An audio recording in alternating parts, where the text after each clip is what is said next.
Was Coke illegal in the 50s? Right, it had to have been. I don't think it was ever legal, was it?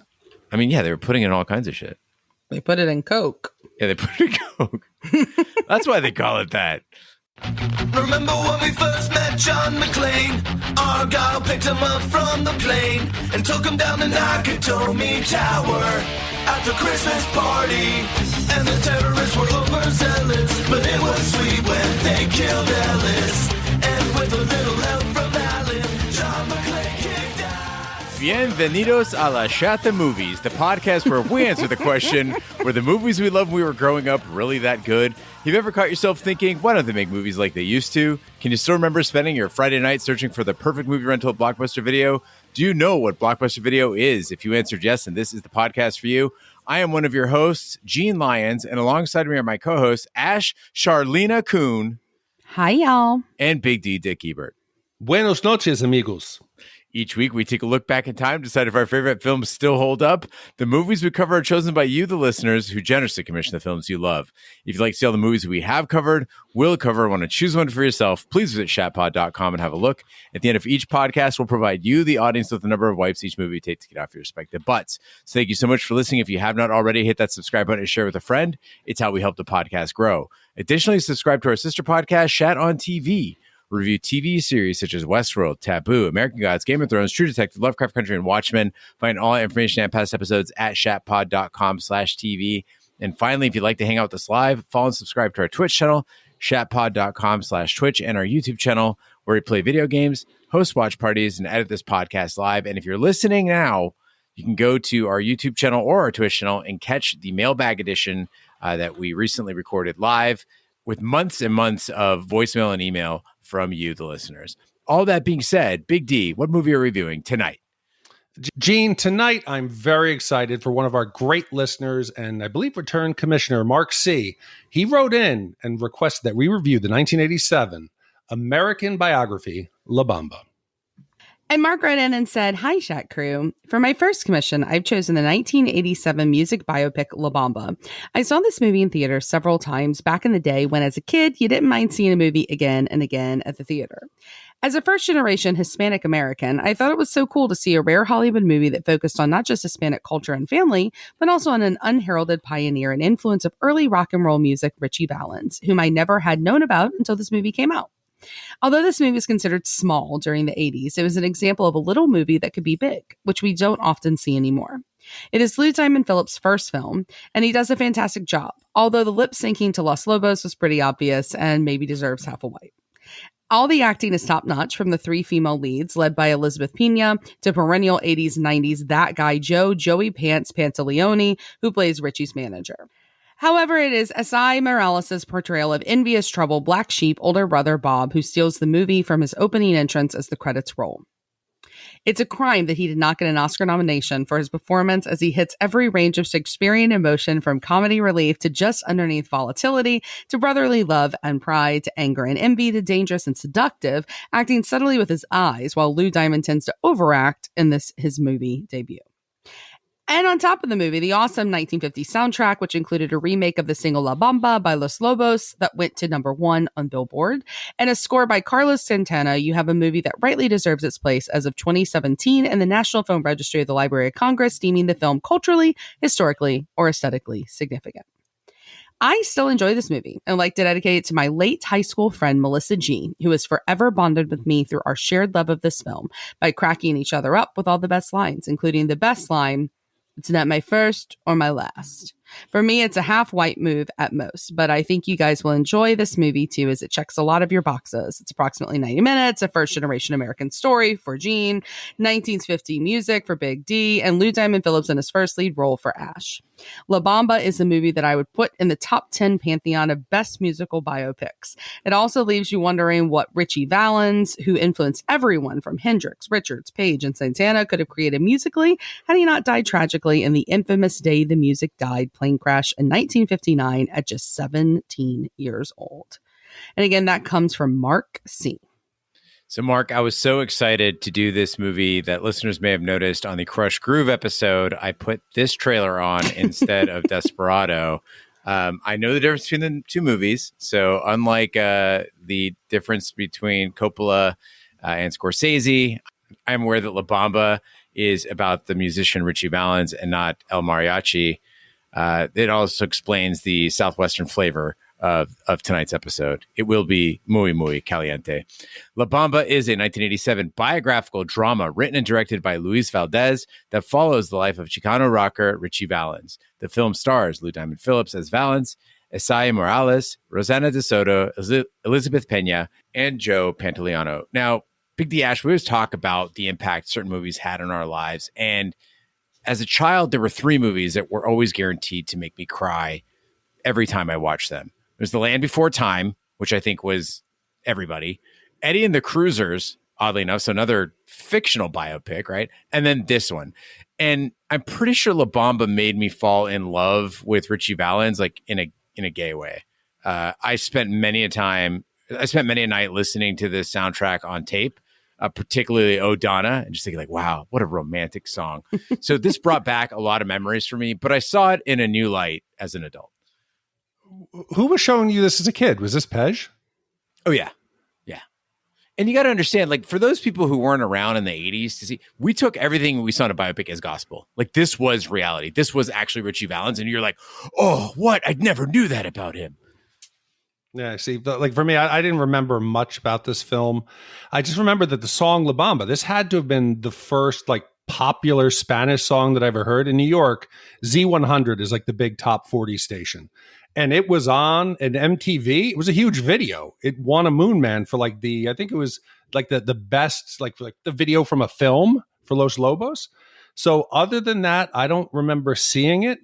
But yeah, it was a big deal. It was on the radio. It was a soundtrack. It was one of those things that people were talking about, even if I didn't know who Ritchie Valens was. Yeah, I mean, I definitely saw this movie at some point growing up. I'm sure I watched it with my mom. This feels like a mom movie because I know she loved this. But I'll be very honest with you. I thought this like is weirdly in this group of films that I thought were made for TV movies. There's like this one, the one with Reese Witherspoon where the guy gets run over by the tractor. What's that one? The man in the moon, something like that. That one, I thought all of those were like made for TV films, but they weren't. They were like actual, including the Reese Witherspoon one, were like actual like theatrical releases. But I didn't know that. I mean, I for some reason watched them with them so many times, maybe watched it on like a TNT or like a TBS or USA back in the day. I will tell you that I did think growing up that Ritchie Valens was amazing. Therefore, by proxy, I love this movie. I love the music in it. But because of the fact that I even mixed up what type of film it was, I didn't remember a lot of the details. So in a lot of ways, this felt like a first watch for me. And it's definitely different than the types of movies we've done. And it's well overdue for us to get into biopics, like especially music biopics. So I think it's a fun entry point. It does have that cautionary tale vibe. I could see your parents wanting you to see it. There's the danger of being with the wrong person, substance abuse. Flying on planes. Yes, trying to pick up, to become a cartoon artist, entering contests. A lot of things could go wrong. But this movie, you got to be honest. You're talking about, like, you didn't know much about Ritchie Valens. This movie was very generous with the casting. If they casted an actor who looked more like Ritchie Valens, looked like maybe like a 45-year-old man at 17. Without Lou Diamond Phillips, I don't think this is big a movie as it turned out. Yeah, he only looked 30. It sounds cruel, dear listener, but Big D's not wrong. I Googled what Ritchie Valens actually looked like, and I thought that there were like AI aged images, like it wasn't actually him. And like, no, that was him at 17. He had a hard life, apparently. It was a very, very hard life in the fields of California. Yeah. Big D, you mentioned the 1988 Moon Man for best music video from a film for Los Lobos, and I kind of scoffed at it. Looking at the competition that year, that might have been the hardest year ever to win that award because you had Billy Idol's Cradle of Love from The Adventures of Ford Fairlane and also Chris Isaac's Wicked Game from Wild at Heart. Wow. What movie was that from? Wild at Heart. Wild at Heart. I think that's Nick Cage, right? I feel like it was like a dirty film. Oh, no, Mickey Rooney. Mickey Rooney? Yeah, I think it was like one of those dirty. It may have even been. I think it's the bully from 3 O'clock High. I always thought that song came from the movie 9.5 Weeks. I'm telling you, I'm just fucking everything up tonight. Which was a Mickey Rourke movie, right? That's the Mickey Rourke, not Mickey Rooney, but also I was talking about Nick Cage. Furthermore, wow, we are on it tonight. Furthermore, definitely not the movie with the baboon heart, though. Oh no, that's Untamed That's Heart. Untamed Heart. Got Yes, it. and that one has a song in it that I can't remember right now. That's about like a cafe. Oh, that's I am sitting in the corner. what is her name? And the man behind Suzanne the Vega. counter. Suzanne Vega. Yeah, There you go. Well, you're welcome, people. let's hit the trailer. In 1957, Ricardo Valenzuela had his family, his talent, And ball tonight. and a dream. Rock and roll. Come on, baby, just rock. Look at my Ritchie. He's shining like a star. I really dig your music, and I'd like to record it. Oh, Ritchie, I'm so happy.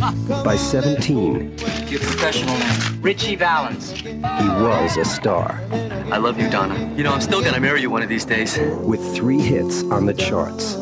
Holly is lining up a plane to fly us on to Fargo tonight. Hey, come on, let's go! But one tragic night in 1959, his star fell. Not Ritchie. This summer, it rises again. Columbia Pictures presents La Bamba. Una boca de gracia. Una boca de gracia para mi partida. Y arriba, y arriba.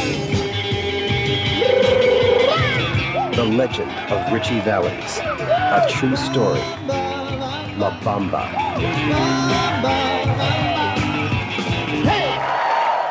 In 1957, Richard Valenzuela is a 16-year-old aspiring musician who lives with his mother, Concepcion, and works as a farmhand after school.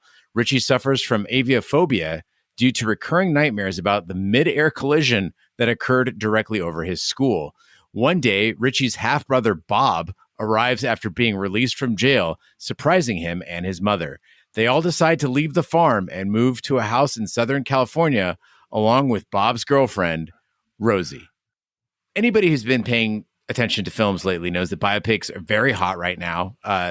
Back to Black, the Amy Winehouse biopic, is out. Nick Cave just released songs for that soundtrack, and the movie's shaping up to be a real piece of shit. I'm honestly kind of surprised that biopics are being made at the rate that they are, because with the exception of Control and a few others, I'm just not a fan of movies about musicians. And part of it is what Mark talked about, is the lip syncing, right? Much like Big D, I imagine, I'd much rather watch a documentary with real footage, because most biopics, one, they oversimplify. Two, they add unnecessary dramatic elements. And three, they always try to compress like a whole life into 90 minutes. And La Bamba is guilty of all of those flaws. It feels like a negative demonstration of what not to do in a biopic. Everything happens, but there is no development. Yeah, 100%. So it's like we mentioned in the beginning, that it feels like a TV movie. It's really simplified. I think biopics now have gone more dramatic, and they've become like all about the drama and what's going on and all the challenges they had in their lives. Whereas this, it was something really simple. It was trying to boost, obviously, his recognition at the time. But there is a problem with it. At the end of the movie, there's a simple statement that comes up on the screen. It says, "We gratefully acknowledge the help and support of the Venezuela family." That told me, bing, bing, bing, everything I need to know. This is not a legitimate shake on what his life was like, what happened, because the family's got an interest in preserving his legacy. Any of the flaws that he had, it's not going to make it into the movie. He could have been as bad as Bob, but they're not going to do that. So you don't know the whole story, and I think that kind of cheated the movie for me. Yeah, I think that as far as music biopics go, I think there can be something really charming about them if it's done correctly.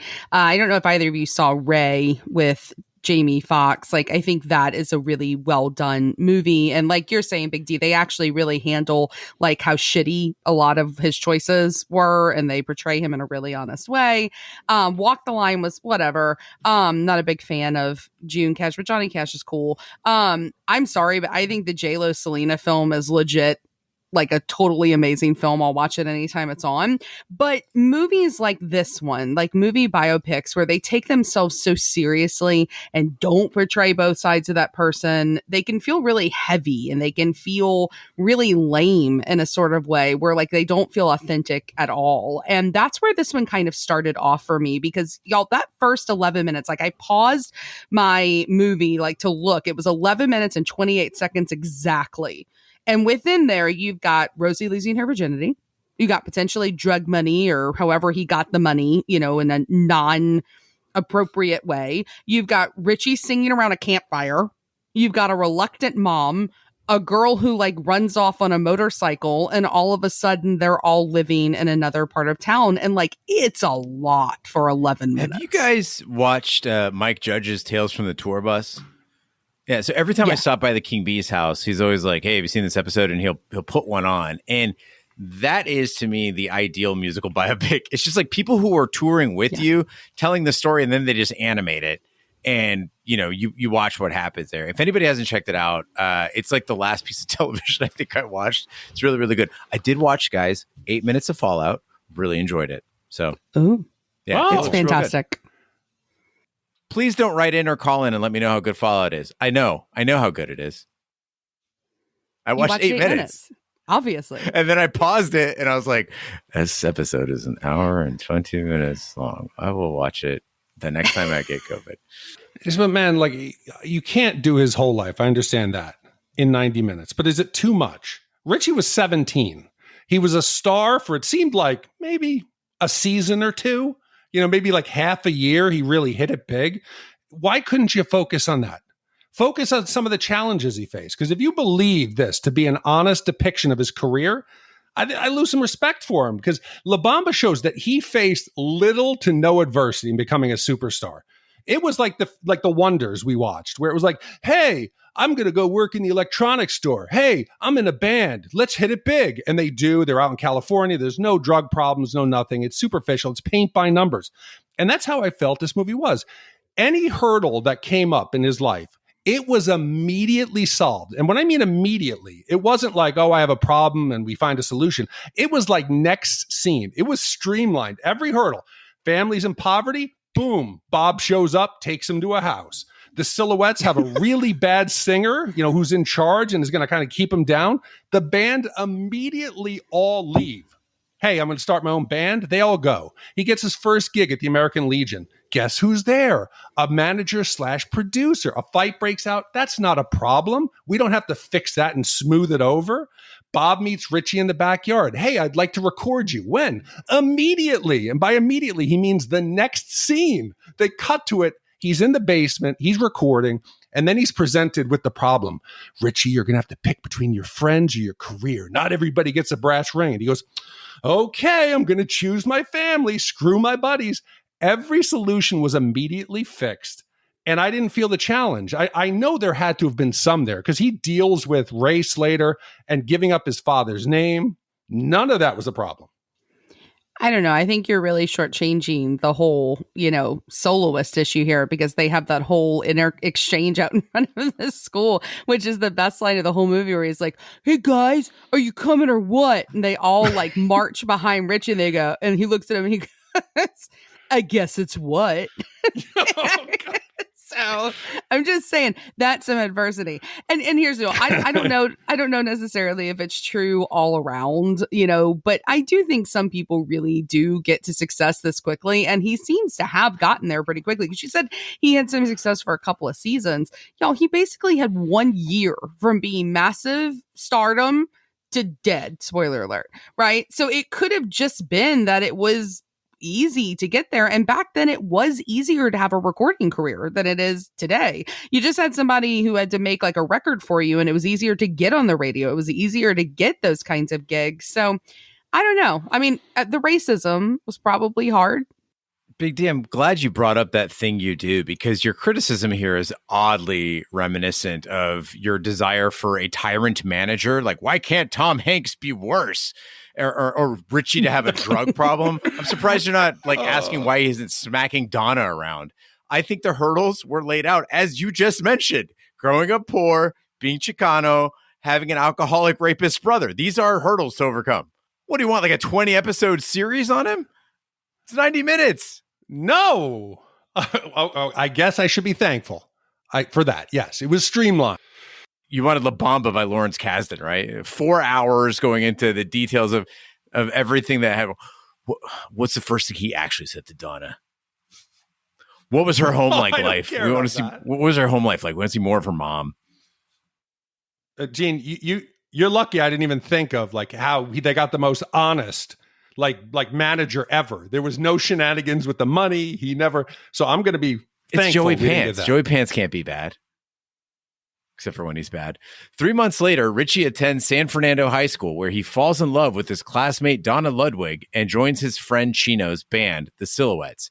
Bob becomes an alcoholic and starts to abuse Rosie. When he learns that Rosie is pregnant, Bob refuses to take responsibility and leaves. Ritchie invites Donna to a garage party where he and the Silhouettes are performing. At the party, Ritchie performs on the guitar but doesn't get to sing, and Donna does not attend.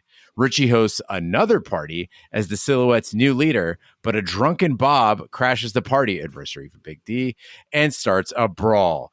Bob Keane, the owner and president of Delphi Records, auditions Ritchie after seeing him perform at the party and signs him to his label. So here's the deal. I loved the music in this. I think it's fantastic. I want to say that from the outset. I think Ritchie Valens had a great voice. I think that he was a really fantastic performer. Wonderful. My biggest complaint, though, is this is a music biopic. So a lot is going to live and die based off of that music and the musical performances. And Lou Diamond Phillips lip syncs through the whole thing, which, okay, that happens in other films. But in the other films, they lip sync well. Like, it is so obvious. It's like the track is off with his mouth. Like, there's a delay of some kind.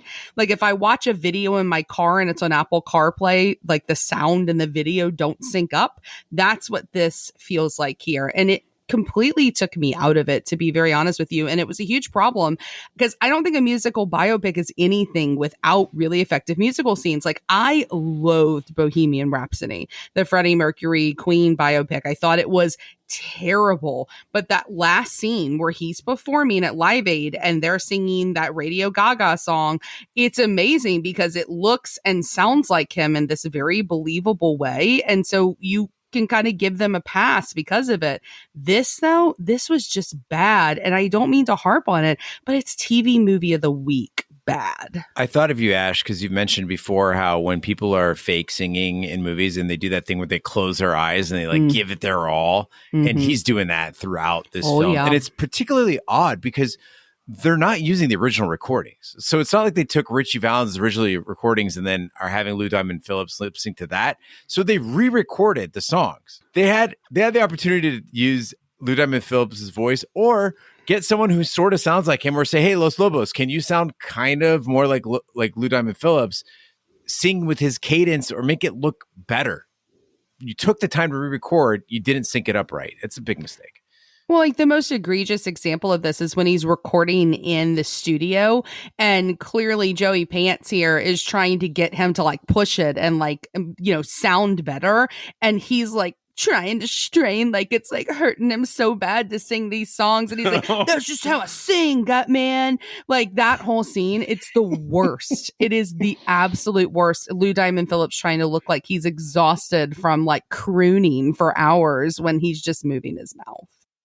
And then I'll say the other issue I'm having at this point in the movie, too, is the pacing. So I talked about how the beginning 11 minutes is like chock full. It's like 30 minutes in a regular film, smushed into 11 minutes. Well, I don't know why they did that, because then there's this like huge lull that happens in so many ways. And it takes an hour and 28 minutes of an hour and 45-minute movie to get to a performance of La Bamba.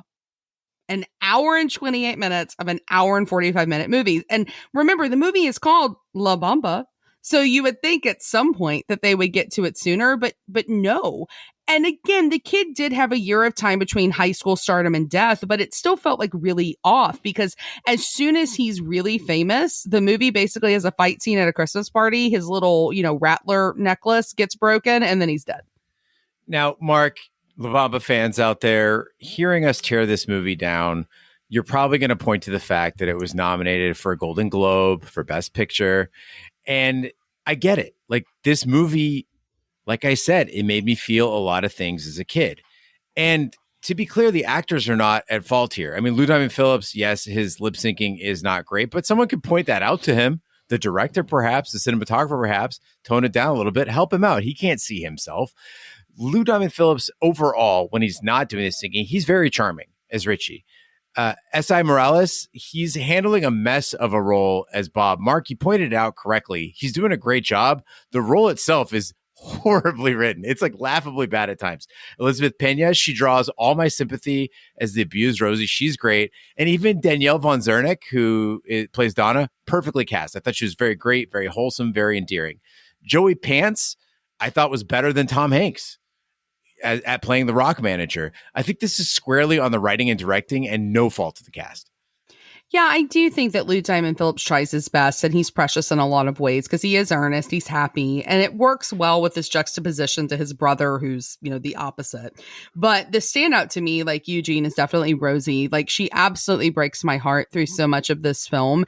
And when she says, like, I don't have a life here, and she's just begging to have something different, it was really great. Like, you can actually honestly see like the rest of her life like laid out before her and like what it's going to be and how, you know, it's going to amount to nothing good with her being with, you know, Ritchie's brother. And I thought Elizabeth Pena was absolutely amazing in this movie. It just sucked that the dialogue was just, it was kind of shit.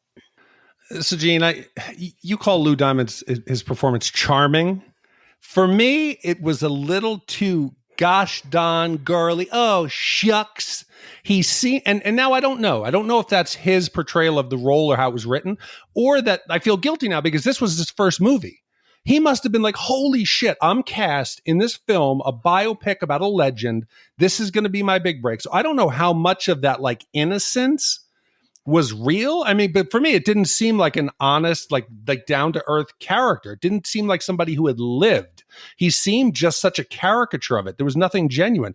He faces racism. It's no problem. He simply rises above and ignores it. His mom's asleep on the couch. He comes in. He's like going to carry her to bed. Mom, I made it to the band. He's so cheesy. He's got that goofy smile on his face. He's carrying that goddamn guitar everywhere, everywhere, people. At home, in the street, walking to school, in class, shopping. He goes to Tijuana with his brother who's going to get him laid. He brings a fucking guitar. Bob says, hey, these two are paid. Well, guess what? Ritchie, a song breaks out. He's got a chance for an impromptu jam session. Ritchie's 17. There is no 17-year-old who's going to turn down two free, attractive prostitutes. This man was not a saint.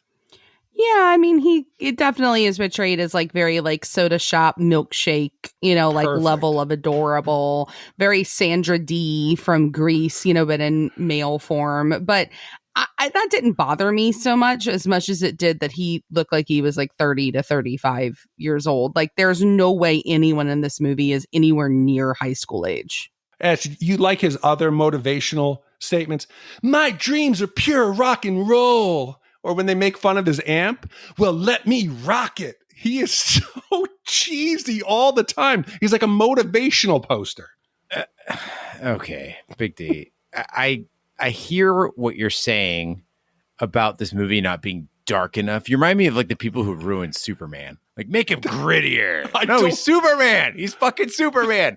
Okay, we got to remember that in the 80s, they were always portraying everything about the 50s as Leave It to Beaver. Look at any other 80s movie, Back to the Future, The Right Stuff. It was all like, like it's all paper boys and sock hops and jukeboxes, right? Things really changed in the 90s, but we weren't there yet in film. Also, it's a PG-13 movie. Like, they were already pushing the boundary. You had a PG-13 movie where Bob gets drunk and fucking rapes Rosie. Yeah, that's true. Yeah. They were more lax with the ratings. It wasn't dark enough for you? That wasn't dark enough? No, my problem is I don't care. Bob's a dirtbag. We expect that. Yeah. But when it comes to Ritchie, it's obviously his family protecting his legacy. I want to see some flaws. I want a human. So you want a world where everyone, even 17-year-old boys who just want to rock and roll, got to have a dark side. And it's not a dark side. It's a normal side. His hormones are raging. Let him just go get laid. You didn't need the shit. Don't put him in a brothel. That's my saying. Don't put him in a brothel. Now, as a parallel to you thinking that Ritchie was done all wrong, I think that the approach to Bob was all wrong for some of the same reasons, right? If he were just Ritchie's alcoholic brother and that was the story, okay, we could chalk it up to addiction and have some sympathy for him. If he were a pure villain, just a bad guy, okay, the film could then spare us these laughably bad attempts to make him multidimensional. Like, oh, he's a complete person. You just don't understand Bob. Instead, we get this oddly cavalier approach to a rapist. And I think the intent was to make us want Ritchie and Bob to find common ground or healing, right? We want these brothers to find that thread that connects them. But I can't think of a single person who would watch this movie and come to that conclusion or come to that set of feelings and say, I need closure between these two. I need these two to get along.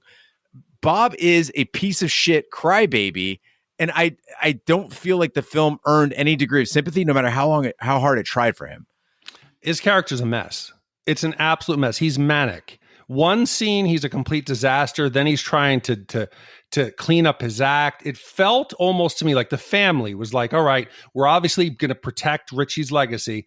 Bob was a piece of shit. Yes, he was a rapist, piece of shit. But every time they would say something about him, they would feel guilty and then have to throw something positive. Oh, yeah, he basically raped Rosie. But did we tell you? He really liked to draw cartoons. Oh, he made Ritchie's posters in the beginning.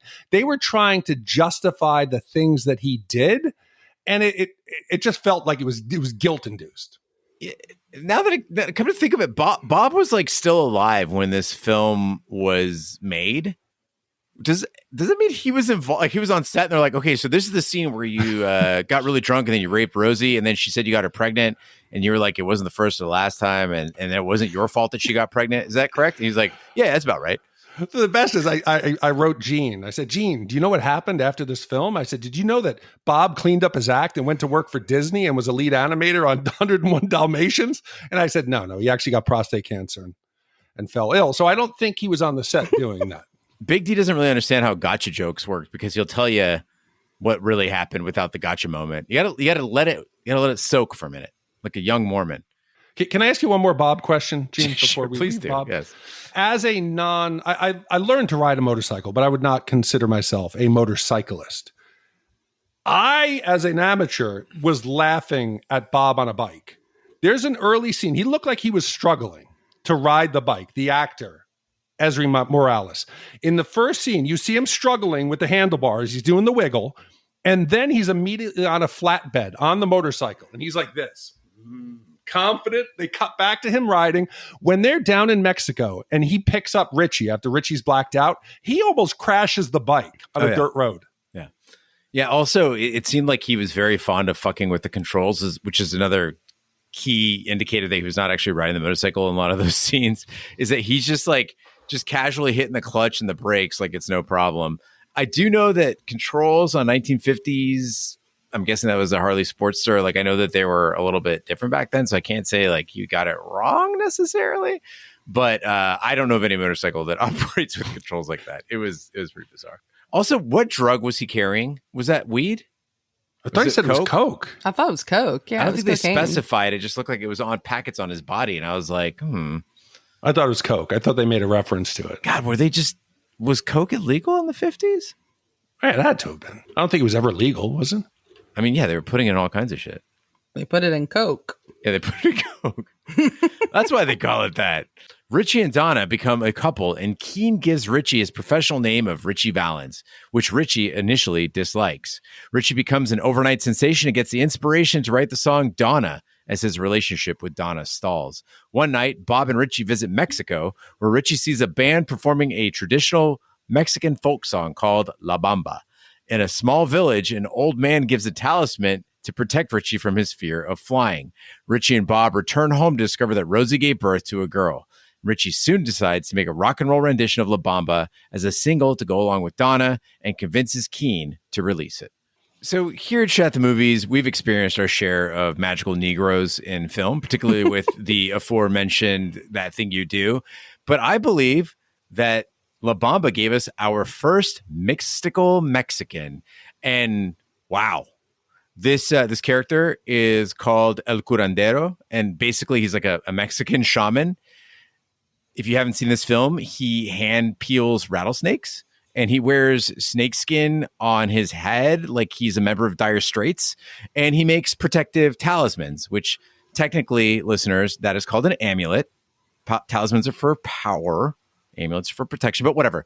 And even further, Los Lobos playing at the brothel, it's like a whole gang of mystical Mexicans. So they have this fantasy retelling of La Bamba's origins. And Big D, more than the golly-gee Ritchie Valens, more than the insanely quick pace of the movie and how every problem is solved, this need to fabricate the origin of the title song for the film, it ruined the movie for me.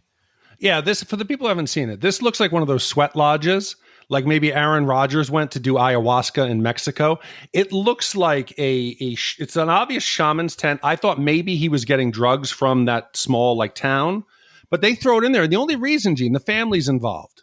I don't think it's wild to think that the family may believe there was something to the prophecy, to the dreams, that what had happened, that there was a supernatural vision, because they keep going back to the stars don't fall from the skies. The stars don't. Maybe the mom really thought the broken necklace and that fight contributed to his death.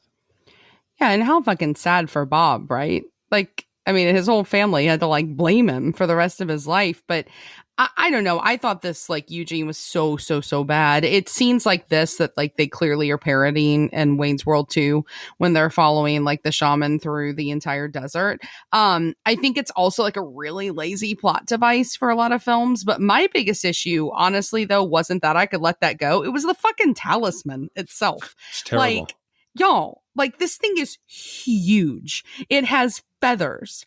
It hangs low. It has 3 full snake rattlers on it. This thing is going to go with nothing. And he looks ridiculous in every scene afterwards. He's wearing his little suit. He's got the rattler talisman. He's wearing like his cashew wear or trying to record the studio. He's got the rattler talisman. And it's setting him up for failure because it's so fucking big. Like, what happened to like a rabbit's foot? Like, this thing makes him look insane. Yeah, the scene that they didn't show is when Donna's dad finally starts to come around on Richie. And then he shows up on the doorstep and he's like, Yeah, hell no. Get out of here. Ridiculous. You're no Italian. Get out of here. Mexican. Your fucking talisman. At first, Richie avoids flying to his concerts, but he eventually conquers his fear when invited to perform on American Bandstand. Bob becomes jealous of Richie's success, and Richie buys his family a brand new house. Traveling to New York City, Richie meets Eddie Cochran and Jackie Wilson before wowing a crowd with La Bamba. Friends and family welcome Richie home with a party, but Bob starts a fight, breaking Richie's talisman in the process. Richie promises Donna that he will always love her and hopes that they'll one day get married.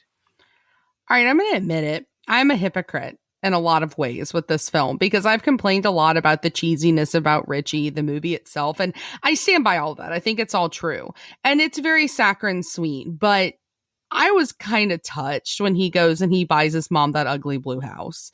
And they get up to it and his mom feels all good. And, they go through and they look at it and then his sisters come. And I think it goes back to like your point, Gene, that it's about the performances. I think this is the area where Lou Diamond Phillips like actually shines because he's the right kind of earnest in this scene where he's so proud to show this to his mom and his mom is so happy and they go inside and there's that little tiny living room, but they're so excited over it. So I'm excited for them. So the overt sweetness works in parts and maybe I'm just like really, really cynical. That living room is a perfectly normal size. There's a normal size living room. Ash. That's a like normal size living room. That was pretty small. No, that's for normal people in a normal sized house. In the 50s, that was giant. Yeah. Or it's like an entry. It's like an entry room. Well, I think, I agree with you, Ash. It felt good. And maybe it just feels nice to see brown people having a good time and winning in a movie. Although Big D wants to see them all have alcoholism and beat each other. No, I agree. You said you needed it. You wanted more of a struggle. Listen, I want an accurate struggle. Or a struggle at all. Yes, give me a little struggle. But I do agree. It was cute. He's excited. He's running around the backyard. Oh, maybe not a pool. Or maybe we'll do something else here. But you didn't get taken out of it immediately when mom goes, Richie, you're the best. The camera like hard pans to Bob. And Bob goes, I'm the best too. And he runs away. You always have Richie's back. I was like, oh, a little over dramatic. Come on. I Bring know Bob that back. guy, though. I know that guy. I do too. Yeah. That's a real guy. But he goes and breaks his talisman. Maybe it was intentional. Bob You bought a tried- house, I break your Bob snake was charm. Yeah, take that fucking house and your necklace, Mom. This is what you got. Yeah, exactly. But what I don't get is we talked about the racism. I don't want something that is like some over the top fabricated like obstacle. He faced racism. Why not be proud? Show the changes you made. Show the adversity you faced. The movie shortchanged Ritchie's legacy. It was tough. He gave up his father's name. He didn't want to. He did it to sell records, to become successful. Show that challenge. It was a major achievement for a Mexicano, Chicano music in 1958 to be on the top fucking radio stations. He had 4 songs in the top 50. That's not insignificant. Donna's dad is the only one who says, "What is he, Italian?" And he makes a comment later about that goddamn jungle music. Think about Elvis. Elvis got that everywhere. People protested him, all of his gyrations, and people thought he was like, it was the devil's music. Why not make La Bamba a cornerstone? Show the changes that he made in music, in the world of popular culture. They played a Spanish song in front of a crowd in Philly. Not one single person in the all-white audience even side-eyed their friend and been like, what the fuck is this? Everybody's immediately like, woo, La Bamba, yeah, yo no soy capitan. Yeah, they're all singing along. That shit didn't happen. The man wore a fucking mariachi outfit on stage. Did you miss that part? You're listing literally things you saw in the movie that were examples of him facing racism and then saying he didn't face racism in the film. He changes his last name. They address that.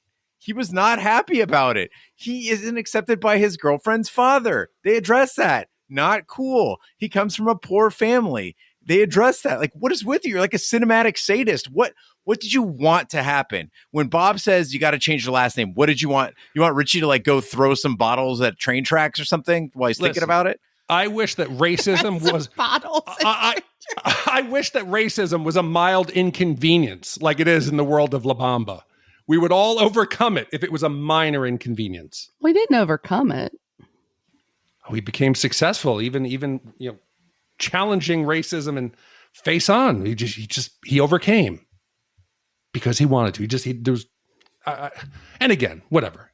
I felt he deserved more. He wore a mariachi outfit on stage. Do you think that was his everyday wear? Because I didn't see him wear it at any other point in the movie. You think maybe it was like, hey, kids, look, it's the Mexican. Because that's what it was. Ritchie joins the Winter Dance Party tour alongside Buddy Holly and the Big Bopper after La Bamba and Donna reach the top of the Billboard charts. When the tour bus's heating system breaks down, Buddy charters an airplane to fly to their next stop. Ritchie, Buddy, and the Big Bopper take off in the airplane during a snowstorm on February 2nd, 1959. The next day, as Bob is fixing his mother's car, he hears on his radio that Ritchie, Buddy, and the Big Bopper's airplane crashed, killing everyone on board. After Ritchie's funeral procession, Bob walks across a bridge and screams out Ritchie's name, remembering all the good times they had together. All right. Well, before we get into that, there's one thing that doesn't make sense about this movie, at least for me. Most biopics at some point make the other big artists like a part of the story. And it feels like this one would have that because they were all on like a big tour together. Like he was on tour with some of the biggest names at the time, but here they're just background characters in the last like 12 minutes of the film.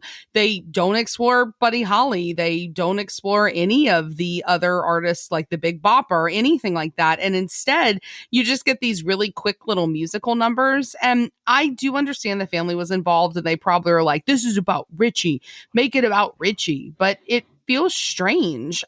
So instead of all of that, instead of exploring any of the other people he interacted with, we get like a perfectly timed phone call to show that he and his brother have reconnected, to make sure that's like wrapped up with a nice little bow and he forgave him for breaking his snake necklace. But it just seems like a waste. It does keep it perfectly within the made for TV movie vibe for sure by doing that. But I don't know. I just thought it was kind of a cop out. Yeah, instead of getting to dive more into Buddy Holly and the Big Bopper, we got an extended scene with Brian Setzer doing a terrible job as Eddie Cochran. And for those not in the know, not rockabilly dorks like me. Brian Setzer of the Stray Cats, also Brian Setzer Orchestra. He's like somewhat obsessed with Eddie Cochran. He has like songs about Eddie Cochran on different albums. He also cannot act like at all. I thought the guys performing as Buddy Holly and Jackie Wilson were pretty solid. And the only logic I could think of is that they hired two guys that were really good at impersonating Buddy Holly and Jackie Wilson on stage, but otherwise were not particularly good at acting. Because the airplane scene, it didn't take much. No, but you know we're going to get here. I think everybody comes into this movie knowing the story of what happens at the end. And I the whole time I'm watching this, even if you came into the movie not knowing what happens at the end, you get a pretty good idea. Yes, you get a pretty good idea. It's, with the multiple references to Stars Don't Fall from the Sky and the flashbacks that we get. I thought he was just afraid to fly. Most people, they're afraid they're going to crash. They're going to be on a plane. It's going to crash. No. Ritchie, it's much more complex. He is afraid of two planes crashing into each other and then falling directly on top of your friend. So at first I thought maybe this was when he was a kid. It fell and killed his friend. No, he was a junior in high school. This was 2 years early. So this shit was fresh, this collision. And I started thinking in my head, I'm like, what the fuck are the chances, honestly, that there's going to be a collision? Gene, this shit was happening left and right. The 4 years, 57 and 58, there was 4 military planes that hit commercial planes and crashed. After this one in California, there was another one they started, and that actually led to the FAA. So it was groundbreaking and actually caused change. But the way they depicted it looked like when 2 TIE fighters crash into the Death Star, and you see the pieces of the model flying apart and a firecracker. The reenactment looked so ridiculous and slow motion and the heavy-handed music that it took away the horror of what actually happened. I wish I had these kinds of stats in my back pocket when I have conversations with people about like deregulation. And they're just like, it's just unnecessary. The FAA doesn't even need to exist. No, like this shit was created for a reason. Bad shit happened. And then they were like, wow, we should probably regulate this so bad shit doesn't keep happening. But I got to question how afraid Ritchie actually was of flying. Okay, because they show earlier in the movie, he gets on that passenger jet. It's a sunny day. He's with Bob. Like, he's going to Philadelphia. Okay, I get that if you're afraid of planes colliding and landing on little Mexican boys that you might not want to get on a plane, but you probably overcome that fear for professional reasons. But that fatal flight, it happened in the middle of a snowstorm at night, and they didn't show the pilot, but in reality, the pilot was like 20 something years old. And if I was at all, even remotely afraid of flying, and I walked up and I'm like, okay, we got a small plane, which I also don't like to get in. We got nighttime snowstorm. We got young pilot. I'm going to do the math and not get on that plane. This, Big D, this is where you should get your drugs in the movie. You know that all these motherfuckers were loaded to the gills, and that's the only reason they got on that flight. Yeah, 100%. And this is where this movie combined with my love of like documentaries. The Smithsonian did a reenactment of the crash, what caused it, the pilot, the situation going up to it. They crashed like 6 miles away. So the pilot was young. He wasn't rated to fly on instruments alone. Snow came in. But I guess Ritchie was the one who chose to do the bet. That he's the one who said, hey, I'll flip you for the seat. So nobody was twisting his arm. Yeah, I mean, and again, that's where like it's strange to me because there's so much of the story that they left out because the tour that they were on was a fucking disaster, like an absolute disaster. Where like one of like the other band members had to go home because his feet had frostbite on them from riding on the buses, and they kind of allude to it where you got Lou Diamond Phillips on the phone, and I thought he was crying and was like homesick, and that's why he was calling his mom, but his manager, because I think it's Joey Pants he's on the phone with, but instead he's supposed to be sick, like he's got a cold of some kind, and like they were all getting horribly ill because of how cold it was. And apparently like whoever planned it out was an idiot because like the stops on the tour were like 6 hours to like 16 hours apart. They were so far apart. And so that's why he got on the plane. He got on the plane because Buddy Holly just couldn't fucking take it anymore. And he booked the flight because he didn't feel like riding on that bus. And his poor wife, you know, said, I think it was actually the Big Bopper's wife, one of them said that, you know, she he would have never gotten on the plane if she had been there, because she was terrified of tiny planes, but she stayed home because she was pregnant. And lo and behold, they fucking crashed. But again, like, that's the story. That's how you get the sympathy. You follow them. You get to know the other characters. You watch them manipulate this young kid into a bet. Ritchie gets on the plane, but instead you get that stupid line of, well, the stars, the stars are up here. The stars don't fall from up here. Okay. But God, besides Bob feeling guilty about breaking the amulet, apparently Ritchie said, hey, have fun. I hope the bus doesn't break down, to where the guy who lost the coin flip said, hey, I hope your plane doesn't crash. Whoops. I'll bet you he felt a little guilty about that afterwards. Only he had a snake talisman. He had a backup. He could have pulled it out, like the Right. Brady's found in Hawaii. He could have given him a new one and would have protected him. But the movie missed an opportunity. All these questions I should not have been leaving the film with. In the world without the internet, when this came out, how am I supposed to know what exactly happened? If a movie needed context at the end for us to get a couple, screens of text to tell us what happened over the next 30 years, we deserved it. What was his legacy? What caused his death? What happened to the plane? Was there an investigation? What impact did he have on music in the world? Why did his family miss this opportunity and instead trying to boost up his legacy? Ash, you talked about real performances. Why did we not get a real performance of Ritchie Valens performing La Bamba at one of these televised performances or somewhere on stage, instead of a rehash of the song that we just saw 30 minutes earlier, that performance? You could have had that with his legacy. If they're not shaping the story, then what the fuck was the point of the movie? Yeah, I was looking for that little title slide that comes up at the end of most biographies, where it's like, and Ricky's, not Ricky, his name's not fucking Ricky. Sorry. I was really hoping for one of those title slides like they have at the end of most, true stories or based on a true story, that was like, Ritchie's musical legacy would endure for years afterwards, influencing these people and sold this many records, but it never came. No, it's because the movie is about Bob, you dummies. What about Bob? You guys everyone's always just talking about Ritchie. What about Bob? Bob was an artist. Bob had feelings. Can you imagine if the final slide did tell you about Bob overachieving and what he did in his life? Where it was finally the mother was like, shit, Bob's going to kill himself if he watches this film. Let's just say Bob bought me a larger house with a normal size living room. Maybe Bob starts a foundation. Maybe Bob is the one who championed the FAA legislation. Something like that. No. Nope. No, just out there breaking talismans and hearts. All right, now it's the time of the podcast to give our wipe score for La Bamba. The wipe score is our way of telling you how many wipes this movie takes to get out of your respective butts. 0 wipes is a perfect film. It's when you're at a prom that puts out. And 5 wipes is an absolute disaster of a film. It's sperm pressure. Big D, we'll start with you. What is your wipe score for La Bamba? So this is going to make no sense because I've said how much I wanted this movie to be different, but I can't lie. For an over-sanitized biography, I was smiling and laughing the entire time at how over-dramatic it was, the acting.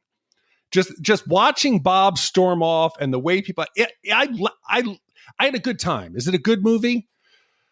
I debate, but did I enjoy it? Yes, I enjoyed it. It's 3.25 wipes. Makes no sense, but I smiled the whole time. I don't know. I mean, this isn't a great movie.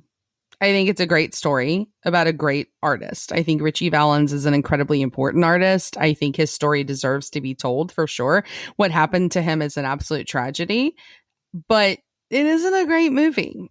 Like, it just isn't. And yes, I can laugh at parts of it, but I didn't laugh at it enough to really, really, really enjoy it. And that was a bummer for me. Now, do I think it's like egregious and like harmful?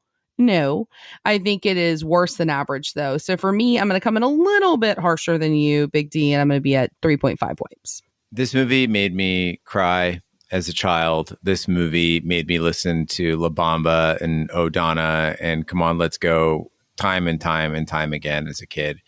I got to say now in 2024, the best part of this movie is being freed from ever again wanting to cry about Ritchie Valens or listen to his music. That's how bad it was. It's 4 wipes for me. And with 4 wipes for me, 3.5 wipes from Ash, and 3.25 wipes from Big D, that gives us an average wipe score of 3.583 repeating wipes for La Bamba.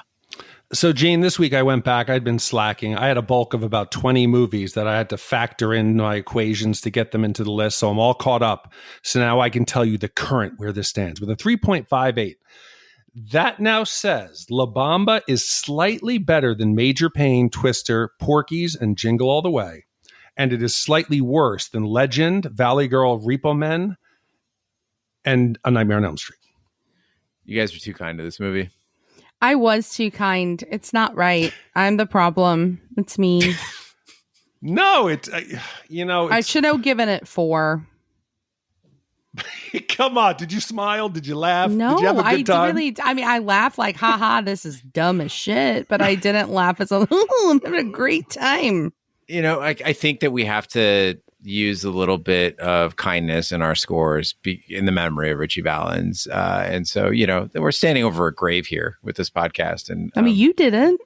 No, I didn't. Gene helped fucking rip the talisman off. But I now see the error of my ways. I'm not changing my score, but I do. No, and I'm not going to change mine either because I respect the system. But yeah. I think Twister is better than this movie. Yeah, it's got Philip Seymour Hoffman, the other Lou Diamond Phillips. It's also got flying cows. Yeah. We got time for a few voicemails. Big D, why don't you start us off? So, Gene, our voicemail for the evening comes from Jeremiah in California.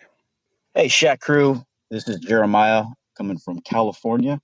I want to say I totally agree with the sentiment that Metacritic and Rotten Tomatoes just doesn't align with the mission statement.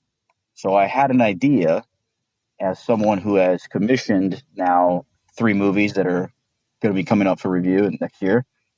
I think maybe you let the commissioners send in a single score, and then we can kind of like go back and maybe have old commissioners send in what they would have given the score of movies they reviewed. And that's a potential way to fix some of that Roger guy's big fuck ups, like The Lost Boys should not have been rated a 4, and The Matrix, which is my personal favorite movie. I just had to grit through listening to him complain about The Matrix when it's a fucking masterpiece. But anyway, I digressed. I love what you guys do. Please keep it up. Keep up the hard work.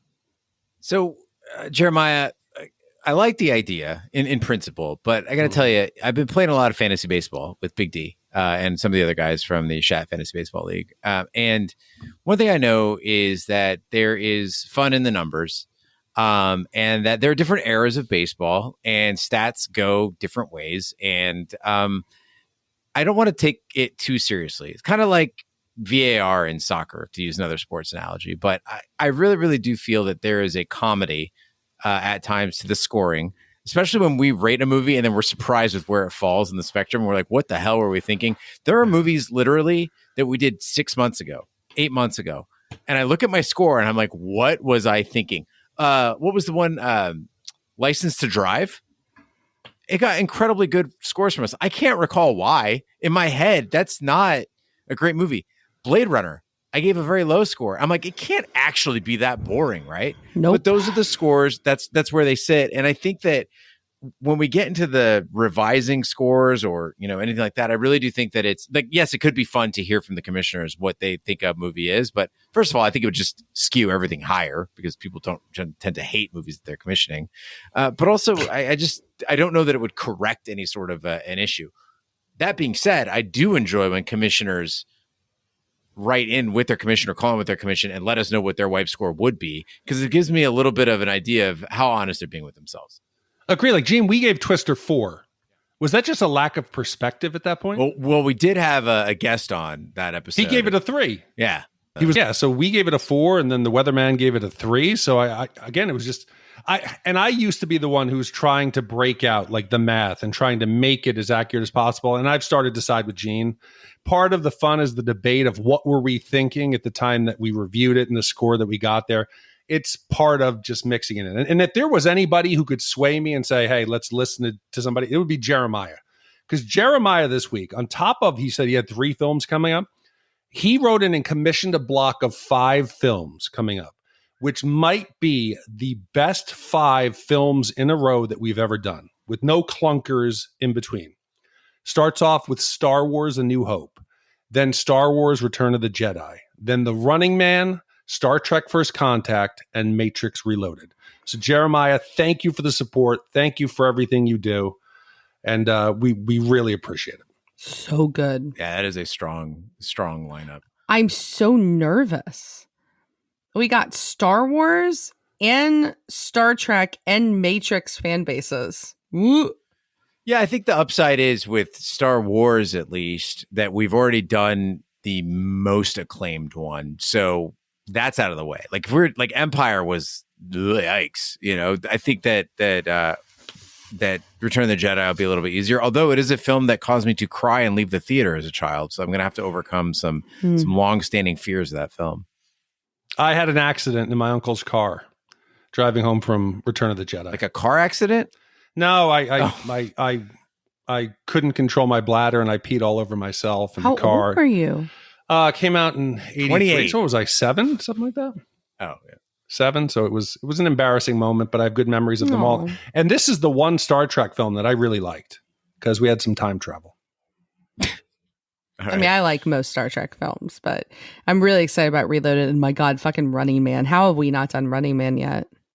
And let's not forget, Gene, that Roger, I think Kevin Brackett and I did The Phantom Menace. Oh, yeah. Let's not forget that. Jeremiah, thank you so much for your voicemail. Big D, what do we have coming up next week? Gene, next week you might have to break out your super cape because nervous high school senior Tom visit Port Chester University, where he gets a taste of political correct college life, where he's guided by fraternity wild man Draws and his housemates at the pit. But Draws and his pals have rivals in nasty preppy Randy. In the school's steely president, with their house threatened with expulsions, Draws and the company decide to throw a raging party where the various factions will collide. Commissioned by Jeff L. This came out in 94. And this is a good one that I think this is where I found Jeremy Pivens. Thank you, Jeff L., for your upcoming commission. Thank you, Mark, for your commission. Thank you to all the commissioners who made this podcast possible. That concludes this week's episode of Shat the Movies. Show us on social media, share with a friend. We're on Facebook, Twitter, Snapchat, and Instagram at Shat the Movies. Email us, host@shatpod.com. Support the podcast by shopping our Amazon affiliate link, buying our merch, or by commissioning your own movie. Find all our information by visiting our website, shatpod.com. Also, check out our sister podcast, Shat on TV, where we review TV series such as Lovecraft Country, Westworld, True Detective, Taboo, American Gods, Game of Thrones, and Watchmen. Find all our information on our website, shatpod.com/TV, wherever fine podcasts can be found, including Apple Podcasts, Google Play, Stitcher, and YouTube. Be sure to subscribe. And if you stop by Apple Podcasts, please leave a 5-star review. It helps the podcast grow. If you'd like to leave us a voicemail like Jeremiah did, you can go to shatpod.com and use the SpeakPipe feature on any device. On behalf of my co-hosts, Big D and Ash, I'm Gene Lyons. Join us next week for the following You movie. might think you know about school, but I got something to say to you. What are you, a narc? No, I'm a pre-fresh. Admissions arranged for me to spend the night at your frat. Well, here's all you need to know. Classes, nothing before 11. Beer, it's your best friend. You drink a lot of it. Women, you're a freshman, so it's pretty much out of the question. It's a whole new ball game on campus these days, and they call it PC. Politically correct. What shall we eat? Red meat! What happened to the ozone layer? It was last week. Well, now it's meat. Let's do lunch.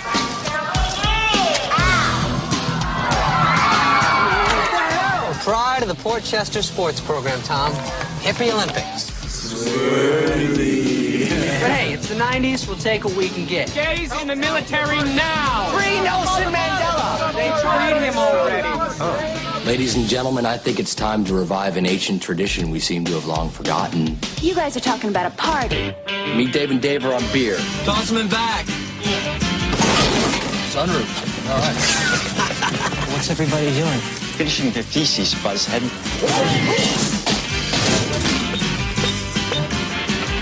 What? Am I okay on that side? That's good. Play Metallica and they will come.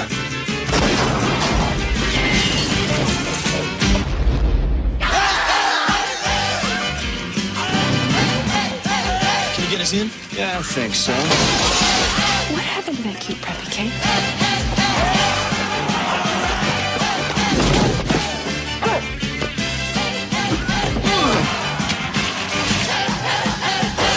You're gonna wear the shirt of the band you're gonna go see. Don't be that guy. You know, this place is kind of insane. PCU. Prepare yourself for initiation. Try to relax.